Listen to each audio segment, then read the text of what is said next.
নমস্কার বন্ধুরা, সবাই কেমন আছেন? আশা করি সবাই ভালোই আছেন। মুক্তিজ কিচেনে সবাইকে স্বাগত জানিয়ে আজকের ভিডিওটা শুরু করলাম। আজ সম্পূর্ণ নতুন একটা ভিডিও করলাম। দেখুন আপনারা, কিছুটা আম আমি টুকরো করে মিক্সিং জারের ভিতরে নিয়ে নিলাম, আর দিয়ে দিলাম পরিমাণ মতো চিনি। চিনি আর আম এই একসঙ্গে করে তার মধ্যে 2 চামচ গুঁড়ো দুধও দিয়ে দিলাম। দিয়ে এটা আমি একসঙ্গে করে ব্লেন্ড করব। তাহলে বন্ধুরা, এটা ব্লেন্ড করে ফিরে আসছি। এই যে দেখুন, আমার ব্লেন্ড করা হয়ে গেছে। আমি কোনো জল কিন্তু এতে ব্যবহার করিনি। আর এদিকে কিছুটা সাবু আমি ভিজিয়ে রেখেছিলাম।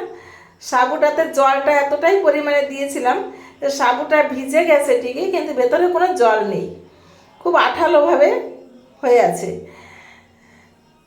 এবার ওই সাবুটার ভিতরে আমি যে আমের পাল্পটা তৈরি করে রেখেছিলাম সেটা দিয়ে দিলাম। মিক্সিং জারের ভিতরে আমি জাস্ট 1 চামচ জল দিয়ে একটু ওটা বাটিটা ধুয়ে জলটা দিয়ে দিলাম। ব্যাটারটা খুব পাতলা হবে না, ঘন হবে, একটু ঘন ব্যাটার হলেই ভালো হবে। এদিকে কড়াই বসিয়ে দিয়েছি, কড়াই দিয়ে দিলাম তেল। তেলটা গরম হয়ে গেলে আমি এই চামচের সাহায্যে একটু একটু করে কড়াইতে দিয়ে দেবো। হ্যাঁ বন্ধুরা, সাবু দিয়ে আম দিয়ে পিঠে তৈরি করলাম। এই আম সাবুর পিঠেটা আপনারা শুধু একবার করে খেয়ে দেখবেন বন্ধুরা, এত সুন্দর টেস্ট হয় এর। দেখতে হয়তো অনেক সুন্দর হয় না, কারণ একটু এবড়ো থেবড়ো হয়, খেতে কিন্তু অসাধারণ। যে কোনো উপোসের দিনে, একাদশীর দিনে, আমি আজ একাদশীর দিনেই করলাম, একাদশীর জন্য এটা করবেন। একটা খেলেই মন ভরবে না, মনে হবে আরও খাই। বেশ মুচমুচে হয়, ভেতরটা নরম, ওপরটা মুচমুচে, খুব সুন্দর একটা জিনিস।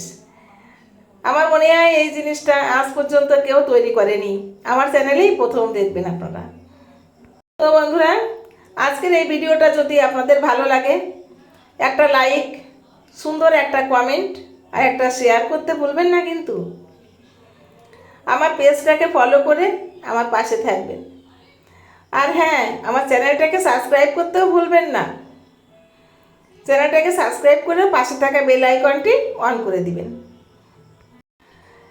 দেখুন বন্ধুরা, হয়তো এর ডিজাইনগুলো ভালো হচ্ছে না, দেখতে অতটা সুন্দর হচ্ছে না, কেননা শেপটা ঠিকঠাক মতো হয় না। সাবুটা তো, এটাতে কোনো আটা, ময়দা, সুজি কিছুই পড়েনি।